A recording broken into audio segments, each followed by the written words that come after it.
Well, hello, and hopefully you're getting ready for our big test tomorrow. So what I've done is I've just posted a few review questions. You're free to do them on your own, and then you can look at the work that I've posted later. So as you scroll through, I think there's like 5, maybe 6 review questions. Try them on your own, and then, continue to play and see if you did the work correctly.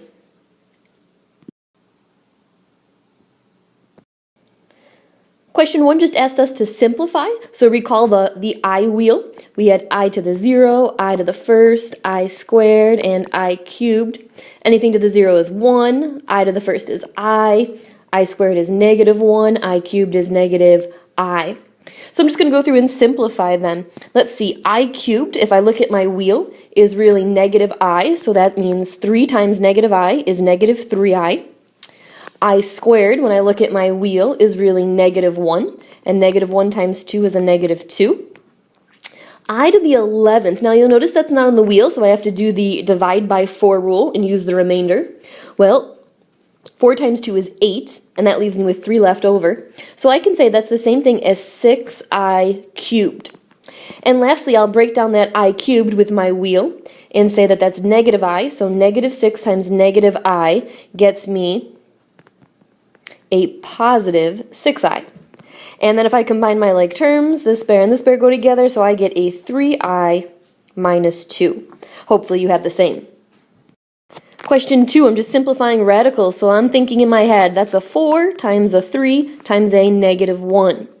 I'm saying 18 is 9 times 2 times -1. And I'll just go through and kill out what I know. Square root of 4 is the number of 2. I don't know the square root of 3, so I leave it alone. And the square root of 1 is that imaginary number I. Then I have a plus sign. Square root of 9 is the number 3.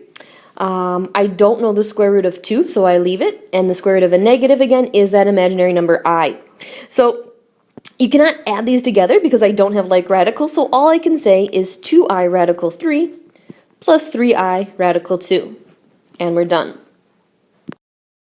Number 3, I have x to the 4/3. And I just want to practice rewriting that. Remember, the root is on the bottom, so that is the cubed root of x to the 4th. Number 4, I was asked to find the sum and product, so I'll just recall the formulas. The sum formula is negative b over a. The product formula is c over a. And off to the side, I'll just list out what I have. My a value is 4. My b value is -6. And my c value is 2. So based off my formula, I would get 6 over 4, which reduces to 3/2. Okay, no silly decimals. And 2 over 4, which reduces to 1/2. Question 5, I need to simplify this. So I need to multiply by the conjugate of the denominator. So I'm going by 4 plus radical 2. And to the top as well, 4 plus radical 2. And I'm going to carefully multiply. On the top, I've got 4 times 4, which is 16. Let's see, that's a plus 4 radical 2. Then I get a minus 4 radical 3.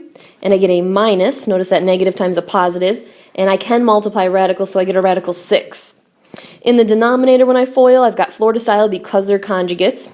So I've got 16 minus 2. As I clean that up, let's see, I don't have any like terms on top, and that is just one ugly numerator. So I've got 16 plus 4 radical 2 minus 4 radical 3. Can I break 6 down? Well, remember, my options are 1 and 6 and 2 and 3, and none of those are perfect squares, so I can't do anything but rewrite it. All over 14. Now, I know some of you want to cancel these two, but remember, unless you pull out a GCF, you cannot cancel. So that is my final answer. Question 3 said express the roots in simplest radical form and to the nearest tenth. Well, this jumps out the page at me when I see radical form. I know I'm not going to waste my time doing anything but quadratic formula. So I'm going to set this puppy equal to 0, so I have to subtract 9 equals 0. And I get, remember that quadratic formula is x equals negative b plus or minus the square root of b squared minus 4 times a times c divided by 2a. So as I go through, we'll just identify my a, b, and c. My a is 1, my b is -3, and my c is -9. So I've got x equals 3 plus or minus the square root. Watch your parentheses, we don't want to screw that up. 4 times 1 times -4 divided by 2. And hopefully you corrected me, I just see that should be a 9. I just can't read my own writing. So I've got x equals 3 plus or minus the square root of 45. So that gets me x equals 3 plus or minus, I'm thinking 9 times 5, so that's 3 radical 5, all over 2. Now you'll notice I don't have well, I do have a GCF, but nothing's going to cancel. If you wanted to pull out a 3, you could, and you would get 1 plus or minus radical 5 all over 2. Now the other answer they wanted is to the nearest tenth, so you need to type this in your calculator 2 ways. You need to say x equals 3 plus 3 radical 5 divided by 2, and x equals 3 minus 3 radical 5 divided by 2. Now remember, if you have that cool update, use your calculator and hit that alpha y equals. If you don't, you have to take the top in and then divide it by the bottom separately. And hopefully you can verify in your calculator. That's maybe the hardest part. I get x equals 4.85 and x equals negative 1.85. Last example for some practice tonight is some exponent rules.